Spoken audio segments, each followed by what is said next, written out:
Lisa Zikalala was arrested for drug trafficking in Thailand over 20 years ago.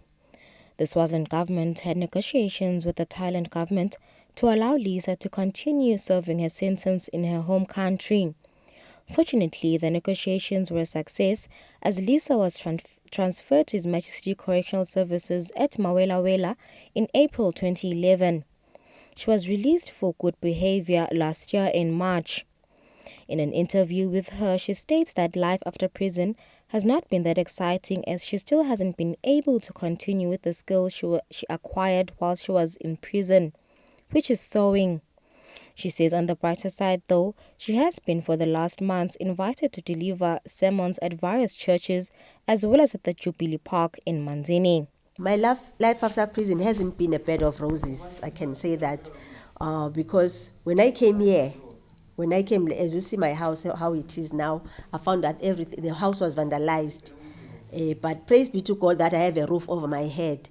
As you can see that the wiring was all teared down, but I thank God that I have a roof over my head.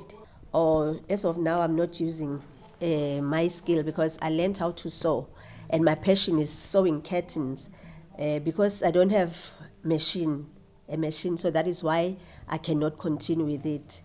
So if there's anybody who can help me with a machine, a flat, and an overlocker, I'll be very grateful and I'll continue with my skill.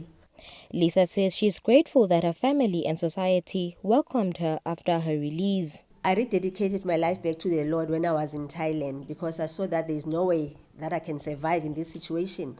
So I went back to God, and praise be to God because He doesn't look at us as sinners. When you come to Him, He just embraces you. So it is when I was in Thailand that I started serving the Lord there, and I came to Swaziland 2016. I continued serving the Lord at Mawelawela, and that is what I'm doing when I'm outside. As I'm outside now, some people they approach me to go and preach in their churches. I go there. At Jubilee Park, Pastor Makubu, he invites me to go and preach there. So I thank God because I like serving the Lord because He has done so much for me. She warns members of the public not to associate themselves with drugs and not have the desire for money as it is the root of all evil. For Swazi TV News, I'm Lungilele Makakula with Ganim Sibi, Matapa.